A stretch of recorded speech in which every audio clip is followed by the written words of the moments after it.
નમસ્કાર મિત્રો, સ્વાગત છે તમારું અમારી યુટ્યુબ ચેનલમાં। તો મિત્રો, જીપીએસસી એટલે કે ગુજરાત જાહેર સેવા આયોગ દ્વારા મદદનીશ ઇજનેર સિવિલ વર્ગ 2 ની પોસ્ટ પર ભરતી જાહેર કરવામાં આવેલી છે।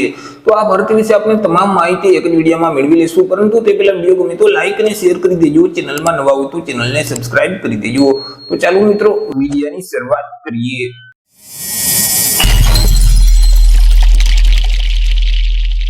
તો મિત્રો, આજે ભરતીનું નોટિફિકેશન છે તે જીપીએસસી એટલે કે ગુજરાત જાહેર સેવા આયોગ દ્વારા બહાર પાડવામાં આવ્યું છે। મિત્રો, એ ગુજરાત પાણી પુરવઠા અને ગટર વ્યવસ્થા બોર્ડ હસ્તકની જે મદદનીશ ઇજનેર યાંત્રિક અને સિવિલ, તે સિવાય નાણાં મેનેજર, તે સિવાય કચેરી અધિક્ષક વર્ગ 2 ની જે જગ્યાઓ ખાલી છે, તો તે જગ્યાઓ ભરવા માટે લાયકાત ધરાવતા ઉમેદવાર પાસેથી અરજી ફોર્મ મંગાવવામાં આવેલા છે। તો સૌથી પહેલા તો આપણે ચર્ચા કરી લઈશું કંઈક અગત્યની તારીખ વિશે। હવે મિત્રો, આ જે ભરતી છે તેમાં જો તમારે અરજી કરવી હોય તો ઓનલાઈન અરજી ફોર્મ ભરવાનું રહેશે। ઓનલાઈન અરજી ફોર્મ ઓલરેડી શરૂ કરી દેવામાં આવેલા છે। 28 ફેબ્રુઆરી 2025 થી અરજી ફોર્મ શરૂ કરવામાં આવેલા છે। 28 ફેબ્રુઆરી 2025 થી લઈને 15 માર્ચ 2025 સુધીમાં તમારે ઓનલાઈન અરજી ફોર્મ ભરી દેવાનું રહેશે। ઓનલાઈન અરજી ફોર્મ જે જીપીએસસી નું ઓજાસનું પોર્ટલ છે, gpsc-ojas.gujarat.gov.in નામની જે વેબસાઇટ છે, તે વેબસાઇટ ઉપર જઈ તમારે ઓનલાઈન અરજી ફોર્મ ભરવાનું રહેશે। મિત્રો, આ ભરતીમાં જો તમારે ઘર બેઠા જ ઓનલાઈન અરજી ફોર્મ ભરવું હોય તો અમારા જે વોટ્સએપ નંબર છે 6352228352, આ નંબર પર વોટ્સએપ પર મેસેજ કરશો કે અમારે મદદનીશ ઇજનેર સિવિલમાં અરજી ફોર્મ ભરવું છે, તો તમને નજીવી ફી સાથે ઘર બેઠા જ ઓનલાઈન અરજી ફોર્મ ભરી દેવામાં આવશે। ચર્ચા કરી લઈએ જગ્યા વિશે કે કુલ કેટલી જગ્યા છે અને કેટેગરી મુજબ કેટલી જગ્યા રહેશે। તો કે જે મદદનીશ ઇજનેર યાંત્રિક વર્ગ 2 ની જે પોસ્ટ છે તેમાં કુલ 13 જગ્યા છે અને 13 જગ્યા છે તે દિવ્યાંગ વ્યક્તિઓ માટે અનામત રહેશે। ત્યાર પછી મદદનીશ ઇજનેર સિવિલ વર્ગ 2 ની પોસ્ટ છે તેમાં મિત્રો 125 જેટલી જગ્યા છે। આ જે 125 જગ્યા છે તેમાંથી સામાન્ય વર્ગના ઉમેદવાર માટે 54 જગ્યા રહેશે અને 54 માંથી 17 જગ્યા છે તે મહિલા માટે અનામત રહેશે। ઈડબ્લ્યુએસ એટલે કે આર્થિક રીતે નબળા વર્ગના જે ઉમેદવાર છે તેમના માટે 12 જગ્યા રહેશે। 12 માંથી 3 જગ્યા મહિલા માટે અનામત રહેશે। ત્યાર પછી એસસીબીસી એટલે કે સામાજિક અને શૈક્ષણિક રીતે પછાત વર્ગના ઉમેદવાર માટે 33 જગ્યા રહેશે। 33 માંથી 10 જગ્યા મહિલા માટે અનામત રહેશે। ત્યાર પછી એસસી એટલે કે અનુસૂચિત જાતિના ઉમેદવાર માટે 8 જગ્યા રહેશે। 8 માંથી 2 જગ્યા મહિલા માટે અનામત રહેશે। જ્યારે એસટી એટલે કે અનુસૂચિત જનજાતિના ઉમેદવાર માટે 18 જગ્યા છે। 18 માંથી 5 જગ્યા મહિલા માટે અનામત રહેશે। આવી રીતે જે 125 જગ્યા છે તેમાંથી 5 જગ્યા શારીરિક રીતે વિકલાંગ વ્યક્તિ માટે અનામત રહેશે, જ્યારે 1 જગ્યા છે તે માજી સૈનિક માટે અનામત રહેશે। મિત્રો, આ 125 જગ્યા ઉપરાંત 24 જગ્યા છે તે સ્પેશિયલ દિવ્યાંગ વ્યક્તિઓ માટે રહેશે। એટલે દિવ્યાંગ વ્યક્તિઓ માટે 5 + 24 જગ્યા રહેશે, એટલે કે કુલ 29 જેટલી જગ્યા છે તે દિવ્યાંગ વ્યક્તિઓ માટે રહેશે। ત્યાર પછી મિત્રો, જે નાણાં મેનેજરની જે પોસ્ટ છે તેમાં 1 જગ્યા છે અને તે પણ દિવ્યાંગ વ્યક્તિ માટે અનામત રહેશે। અને મિત્રો, કચેરી અધિક્ષક વર્ગ 2 ની જે પોસ્ટ છે તેમાં પણ 1 જગ્યા છે અને તે પણ દિવ્યાંગ વ્યક્તિ માટે અનામત રહેશે।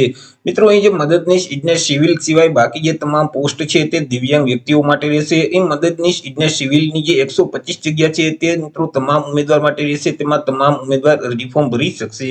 ચર્ચા કરી લઈએ શૈક્ષણિક લાયકાત એટલે કે એજ્યુકેશન ક્વોલિફિકેશન વિશે। અરજી ફોર્મ ભરવા માટે ઉમેદવારની શૈક્ષણિક લાયકાત કેટલી હોવી જોઈએ? તો કે તેમાં જે મદદનીશ ઇજનેર યાંત્રિક વર્ગ 2 ની પોસ્ટ છે તેમાં ફોર્મ ભરવા માટે ઉમેદવારોએ કોઈપણ સરકાર માન્ય યુનિવર્સિટીમાંથી એન્જિનિયરિંગ અથવા તો ટેકનોલોજીમાં મિકેનિકલની ડિગ્રી છે તે પાસ કરેલ હોવી જોઈએ અથવા તો તે સમકક્ષની પરીક્ષા છે તે પાસ કરેલ હોવી જોઈએ।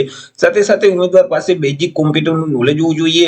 ઉમેદવાર ગુજરાતી ભાષા અથવા તો હિન્દી ભાષા અથવા તો બંને ભાષાના જાણકાર હોવા જોઈએ।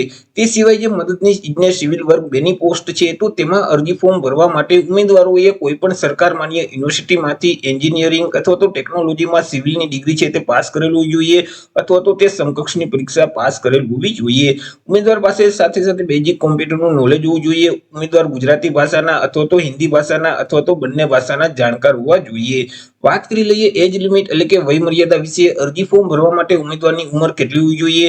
તો કે અરજી ફોર્મ ભરવાની જે છેલ્લી તારીખ છે તે તારીખને ધ્યાનમાં રાખી ઉમેદવારે પોતાની ઉંમરની ગણતરી કરવાની રહેશે। 15 માર્ચ 2025 ને ધ્યાનમાં રાખી ઉમેદવારની જે ઉંમર છે તે વધુમાં વધુ 35 વર્ષની હોવી જોઈએ। પરંતુ અહીં જે અનામત વર્ગના ઉમેદવાર છે તેઓને સરકારશ્રીના ધારાધોરણો મુજબ છૂટછાટ મળવાપાત્ર થશે। જેમ કે મિત્રો, મૂળ ગુજરાત રાજ્યના અનામત વર્ગના જે પુરુષ ઉમેદવાર છે તેઓ તેઓને 5 વર્ષની છૂટછાટ આપવામાં આવશે। અનામત વર્ગની તમામ જે મહિલા ઉમેદવાર છે તેઓને 10 વર્ષની ઉંમરમાં છૂટછાટ મળવાપાત્ર થશે। તે સિવાય બિન અનામત વર્ગની સામાન્ય મહિલા ઉમેદવાર છે તેઓને 5 વર્ષની છૂટછાટ આપવામાં આવશે।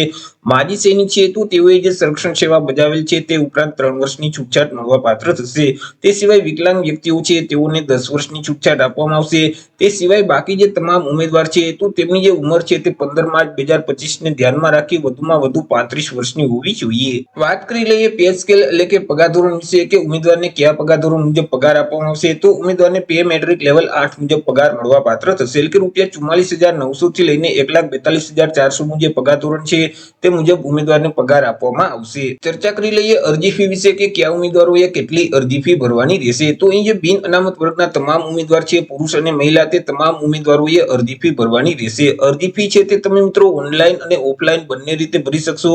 જો તમારે ઓફલાઈન અરજી ફી ભરવી હોય તો પોસ્ટ ઓફિસના માધ્યમથી અરજી ફી ભરવાની રહેશે। એ મિત્રો જે ફીનું ચલણ છે તેને ડાઉનલોડ કરી તેની પ્રિન્ટ તમારે કાઢી લેવાની રહેશે અને કોમ્પ્યુટરની સુવિધા ધરાવતી કોઈ પણ જે પોસ્ટ ઓફિસ છે ત્યાં તમારે જવાનું રહેશે અને 17 માર્ચ 2025 સુધીમાં અરજી ફી તરીકે ₹100 પ્લસ જે પોસ્ટ ઓફિસનો સર્વિસ ચાર્જ લાગે તે તમારે પોસ્ટ ઓફિસ ખાતે જઈ અને અરજી ફી ભરી દેવાની રહેશે।